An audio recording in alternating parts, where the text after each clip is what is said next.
toda esta información del censo, que es uno de los últimos estudios que ha realizado el instituto, está georreferenciada y hoy se estaría en condiciones, si se quisiera, digamos, para actuar prácticamente en cada punto de venta, ¿sí? Supónganse ustedes que la definición política sea, bueno, hay que tratar de enseñarle a la gente que puede comer carne de animal un poco más grande, ¿sí? No solamente ternera, y que puede tener la misma terneza, ¿sí? Y puede tener inclusive hasta más sabor. Supónganse, digo yo, estoy hablando hipotéticamente, hoy se está en condiciones de actuar en el principal centro de consumo o empezar un proceso para que la gente empiece a consumir carne más pesada, ¿sí? Eso les tiro así como una posibilidad que está y que habrá que definir entre el Estado y el sector privado si esto es posible o no y si esto serviría o no en el marco o en un marco de una serie de medidas más consensuadas. Hoy se hablaba del desconocimiento de la gente respecto al sector agropecuario y respecto también al conocimiento puntual en la cadena de ganados y carne vacuna.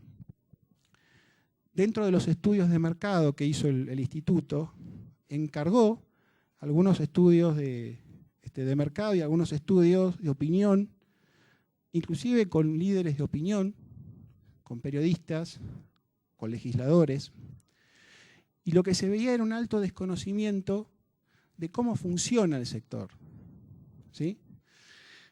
Ahí tienen algunos datos, ¿sí? La mayor parte de la gente creía, o cree en realidad, que la mayor parte de la carne se exporta, o que la carne que se exporta es de más calidad que las que nos comemos internamente, ¿sí? Lo que empezó a hacer el instituto, inclusive lo empezó a hacer antes de que estallara el conflicto con el campo, fue empezar a educar y a brindar información a la sociedad de qué había detrás de ese bife que se sirve al plato, ¿sí? ¿Qué hay detrás de ese bife que toma en una góndola? Esta fue la primera campaña, ¿sí? Por ahí no fue tan mediática como la segunda, pero este fue el inicio de esta actividad, ¿sí? Empezar a explicar qué había detrás de esa carne, ¿no? Un esfuerzo por lo menos de 3 años. Y esta fue la que salió el año pasado, así que algunos por ahí la habrán visto por televisión, ¿no? Que más que nada era demostrar el esfuerzo que había detrás de la producción, también montándonos en ese eslogan de los 3 años que hay que pasar como mínimo para obtener la carne. En materia de responsabilidad social empresaria, en la rural de Palermo, el instituto empezó con esta campaña, que probablemente por los resultados y digamos, la buena recepción que tuvo en Palermo se continúe.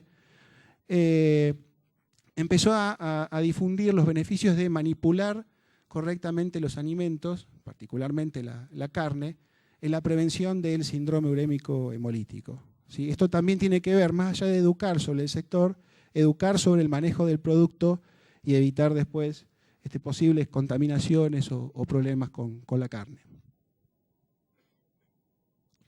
Yo le decía también, para empezar a cerrar la presentación, trabaja en calidad, ¿sí? Ahora aquí tienen algunos de los proyectos. El instituto en su momento encargó un trabajo con el Instituto Cardiovascular Buenos Aires para demostrar, digamos, que las carnes argentinas utilizadas en el marco de una dieta ordenada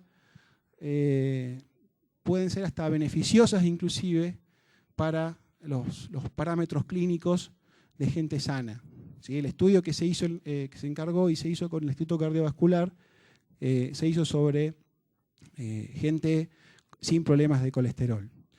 Esto también hay un libro publicado. El trabajo del cual una de las personas que participó fue Teresa Pilar García, también ella integró parte del trabajo. El trabajo fue premiado en el último Congreso Argentino de Cardiología. Y está hecho, les repito, por ahí hay otros estudios a nivel internacional, pero había que actualizarlo en Argentina e inclusive había que hablar de los 3 tipos de carne. En el caso de Argentina, aún la carne de feedlot no trae inconvenientes sobre los parámetros clínicos. Se está trabajando con el estudio de Escherichia coli a nivel de plantas frigoríficas, a nivel de playa de faena, a nivel de carcasa. Se está trabajando, se hizo un trabajo con la Asociación Argentina de Angus para identificar genes de terresa con marcadores moleculares. Ahora es posible que se comience a hacer con otras asociaciones de criadores. Se está trabajando con la Cámara de Engordadores en la implementación de un sistema de gestión de calidad. Y por ahí andaba Rebac de la Universidad Nacional del Nordeste. Estamos trabajando en un proyecto de calidad de carne con la Facultad de Veterinarias también del Nordeste para identificar cómo distintas variables de los sistemas productivos inciden sobre la calidad de carne. Bienestar animal, otro de los ejes en los que viene trabajando fuerte el instituto. Y para ir terminando, les paso un pequeño chivo, un anuncio comercial, como decían por acá.